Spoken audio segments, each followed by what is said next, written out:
साथियों नमस्कार। अनंत वक्ता वक्ता से संवाद सीरीज के एक नए एपिसोड में आपका स्वागत है। आज बात करेंगे राम यज्ञ पांडे जी से। सेवानिवृत्त टीचर हैं, जानते हैं उनसे उनको क्यों हमने वक्ता चुना और आपके लिए वो क्या कर रहे हैं। पांडे जी, स्वागत है कार्यक्रम में आपका। कक्षा 8 उत्तीर्ण करने के बाद जी अमेठी में टीकर माफी संस्कृत महाविद्यालय जी वहाँ से हमने प्रथमा से लेकर के आचार्य तक शिक्षण कार्य किया। बीच ही में सन 70 में हमने शास्त्री किया, जो कि इक्वल टू BA के बराबर होता है। जी जी तो टीकर माफी के बगल ही में एक श्री दूल्हा राय विद्यालय था जी। वो 6 से लेकर के 10 तक चलता था। तो उस विद्यालय में शास्त्री करने के बाद हमने सोचा कि हम कुछ न कुछ अब करें, पढ़ाना हमें तो ठीक रहेगा, जी। जिससे जीवनोपार्जन जो होता चले। वहाँ चले गए तो एक शास्त्री की नियुक्ति हो गई थी। तो उन्होंने कहा कि भाई हम संस्कृत पढ़ाएंगे 6 से लेकर के 10 तक। तो एक वहाँ के प्रबंधक थे, उनसे मैंने कहा कि ऐसा है भाई कि हम तो अभी संस्कृत पढ़ा रहे हैं, तो हम 6 से लेकर के 10 तक हिंदी पढ़ाएंगे और 9th 10th में हम इकोनॉमिक्स पढ़ाएंगे जी। क्योंकि हमने शास्त्री में इकोनॉमिक्स लिया था। तो इससे जो है हमारा अर्थशास्त्र का विषय है और हम उसी में पढ़ाने लगे। लेकिन फिर सन 72 में वांट निकली, मतलब कि जिला परिषद से सुल्तानपुर से निकली, तो उसमें हमने अप्लाई कर दिया। तो चूँकि पूर्व मध्यमा विद इंग्लिश हम प्रथम श्रेणी में उत्तीर्ण थे, जो कि हाई स्कूल के बराबर होता है पूर्व मध्यमा जी। तो उसमें हमने अप्लाई कर दिया और भादर में वहाँ पढ़ा रहे थे 2 साल। तो वहीं से इंटरव्यू में चले गए जी। तो राजपत तिवारी DI थे और GIC की प्रिंसिपल और क्या कहते हैं अध्यक्ष ऋषिदेव थे। 3-4 लोगों की कमेटी बैठी, तो उस इंटरव्यू में हम गए। तो चूँकि मेरा पूर्व मध्यमा इक्वल टू हाई स्कूल के बराबर योग्यता थी, तो उन्होंने कहा कि ठीक है आप जाइए। तो वही मेरिट के आधार पर उन्होंने हमारी नियुक्ति कर दिया। सन 72 में मार्च 72 में हमको नियुक्ति पत्र आ गया। तो जहाँ हम पढ़ा रहे थे भादर में 55 रुपये में वहाँ हम पढ़ा रहे थे। तो वहाँ से छोड़ करके हम चले गए गवर्नमेंट विद्यालय में। जी। गवर्नमेंट विद्यालय हमारे घर से 6 किलोमीटर पड़ता है, मुसाफिर खाना ब्लॉक में रसूलाबाद स्कूल। जी। वो विद्यालय उर्दू मीडियम का था और मैं संस्कृत का छात्र था, लेकिन उसमें 3, 4, 5 में हिंदी भी पढ़ाई जाती थी। तो 1, 2, 3 का कोर्स वही हिंदी वाला जो है हम पढ़ाते थे और बच्चों को मतलब कि अल्फ़ाबेटिकली अलिफ बे वाला 4 ले करके उसको भी हम उनको बता दिया करते थे जी। इस प्रकार से चलते चलते 1 साल 1.5 साल पढ़ाए। फिर उसके बाद जो है हमारा अनट्रेन टीचर थे, ट्रेनिंग में हमारा नाम आ गया। अमेठी में राजकीय दीक्षा विद्यालय अमेठी में हमको लेटर आ गया कि आप जाकर के प्रशिक्षण प्राप्त कीजिए। 1 साल मैंने वहाँ ट्रेनिंग किया और ट्रेनिंग में हम उत्तीर्ण हो गए। उसके बाद हमारी नियुक्ति उसी विद्यालय में फिर हो गई। तो उसके बाद फिर सन 74 से मैं वहीं फिर पढ़ाने लगा। फिर रहते रहते वहाँ पर करीब 20 वर्ष हम परमानेंट वहाँ रुके रहे और 1/8/92 को वहाँ से हम ट्रांसफ़र करा करके चले आए। क्योंकि उर्दू हम नहीं जानते थे, तो लोगों ने कहा कि आपका ट्रांसफ़र हो जाएगा तो आप बहुत दूर दराज पटक दिए जाएंगे। तो हमको ये पसंद था कि हम घर में रहें और 10 बजे से 4 बजे तक विद्यालय का कार्य देखें। विद्यालय का काम चलता रहा। फिर हमने एक जौनपुर के एक SDI थे DN सिंह, उनको मैंने अपना प्रार्थना पत्र दे दिया और उसके बाद उन्होंने कहा कि पांडे जी ठीक है, आपका हम ट्रांसफ़र जो है आपके होम ब्लॉक में करा देंगे। तो उन्होंने कुंवार ब्लॉक में अलीगंज एक स्कूल है, उसी में हमको उन्होंने नियुक्ति हमारी करवा दिया। फिर वहाँ रहने लगे, 8-9 साल तक पढ़ाए। अच्छा, क्योंकि हम लोगों की स्ट्रेंथ जो है वो ज़्यादा थी, सामान्य लोगों की स्ट्रेंथ ज़्यादा थी। अच्छा, SC और BC का प्रमोशन तो हो जाता था, लेकिन सामान्य वर्ग का प्रमोशन जो है बहुत विलम्ब से होता था। फिर सन 92 में क्या कहते हैं हमारा प्रमोशन हो गया। तो हम गांव में ही अपने गांव में चले आए प्रधानाध्यापक के पद पर। तो वहाँ फिर हमने 9 साल जो है अपने गांव में प्रधानाध्यापक के पद पर कार्य किया और बीच में जो है हमारा प्रमोशन हो गया जूनियर हाई स्कूल सुकुल बाजार को हो गया। लेकिन क्योंकि घर से वो ब्लॉक बहुत दूर पड़ता था, इसलिए उसको हमने डिलाई कर दिया, वहाँ हम नहीं गए और उसी विद्यालय में रहे। फिर 2012 में सेवानिवृत्त हो गए और निवृत्त होने के बाद सब सारे कागजात हमारे बन गए, पेंशन प्रारंभ हो गई, मिलने लगी।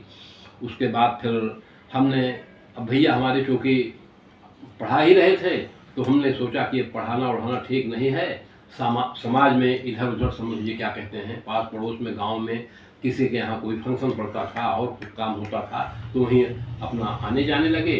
और सुबह शाम हमारे घर के बगल में एक मार्केट है तो वहाँ चले जाते थे। हैं अब भी तो अपना जाते हैं तो 4-6 लोग मिल जाते हैं, पेपर वगैरह पढ़ते हैं, सब लोगों से भेंट मुलाकात हो जाती है और उसके बाद समझिए कि चले जाते हैं। और फिर कुछ अपना किताबें उताबें हैं उनका अध्ययन करते हैं, समझ लीजिए क्या कहते हैं, और कुछ पाठ वाठ कर लिया करते हैं, जैसे दुर्गा सप्तशती का है, प्रत्यंगिरा स्तोत्र है। तो इसी प्रकार से यानी सेवानिवृत्ति के बाद जीवन एंजॉय कर रहे हैं पूरी तरह से, बस अच्छा लगता है। हाँ। जब अब इस देश में केंद्रीय माध्यमिक शिक्षा बोर्ड हो और उत्तर प्रदेश शिक्षा परिषद हो, तो राज्य शिक्षा और केंद्रीय शिक्षा जब 10 से 4 तक होती थी और अभी 8 से शुरू हो गई है, तो कैसा बदलाव? अब बदलाव तो इसमें ऐसा है कि पहले का टाइम जो था उसमें मतलब कि शिक्षण कार्य बहुत विधिवत चलता था। और अब हम देख रहे हैं, हम ही जैसे थे अपने विद्यालय में तो टाइम टू टाइम जाते थे और 10 बजे से 4 बजे तक कार्य करते थे, पढ़ाते थे और पूरी जिम्मेदारी निभाते थे। लेकिन अब 8 से 1 कर दिया है, 8 से 2 कर दिया है। अब क्योंकि ये 6 घंटे का टाइम पूरा लेते हैं ये राज्य सरकार जो है। अच्छा, और पहले जो था जैसे गर्मी वर्मी के महीने में 6:30 बजे से 11:30 बजे तक विद्यालय चलता था, तो लोग ये सोच करके आते थे कि हाँ हम समय से चलें और 11:30 बजे तक विद्यालय में पढ़ा करके और अपना टाइम पास करके समझिए कि चले आए। तो अब जो है उतनी पढ़ाई नहीं होती है। अब लड़कों को मतलब कि गिनती उनती में देख लीजिए तो इकाई दहाई का ज्ञान नहीं है, इकाई का क्या स्थान है, दहाई का क्या स्थान है, इसकी क्या गणना है, क्या है, ये कुछ बता नहीं पाते। इसके लिए जिम्मेदारी किसकी है? अब जिम्मेदारी तो गार्जियन की भी है, हेडमास्टर की भी है, विद्यालय की भी है। और तमाम अब जो है हम जब रिटायर हुए तो उसके बाद में ये मोबाइल आ गया तो मोबाइल से समझ लीजिए कि ये करना है वो करना है। अब तो मोबाइल पर अभी तो छोटे वाले जब हम तक थे तो छोटा चल रहा था, अब तो बड़ा वाला मोबाइल आया है, उस पर तमाम डाटा फीड करना है। अब अध्यापकों को लगा देते हैं जनगणना करने के लिए कि आप गांव में चले जाइए, ये कीजिए वो कीजिए, तमाम अतिरिक्त काम लेते हैं। जैसे इलेक्शन चल रहा है इसमें हम लोगों ने भी ड्यूटी किया है, ऐसी बात नहीं है, लेकिन ये है कि अब इसमें लोगों को ज़्यादा समझिए क्या कहते हैं परेशानी का अनुभव करना पड़ रहा है। तो यही सब बातें हैं। यानी काम अब सरकारों ने ज़्यादा बढ़ा दिया। हाँ, ज़्यादा बढ़ा दिया है।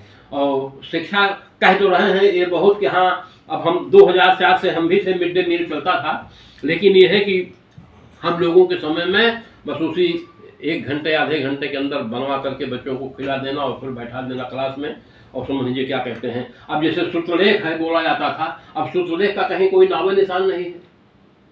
तो यही सब तमाम अंतर समझ लीजिए कि मतलब कि चल गए हैं। हाँ, बस्ते का बोझ बढ़ता जा रहा है। हाँ, अच्छा, स्केल पहले से अब ज़्यादा बढ़िया हो गई है, पैसे ज़्यादा मिल रहे हैं। अब जितना वेतन हम लोगों को मिलता था सर्विस में उससे ज़्यादा अब पेंशन हमारी समझ लीजिए क्या कहते हैं बन रही है।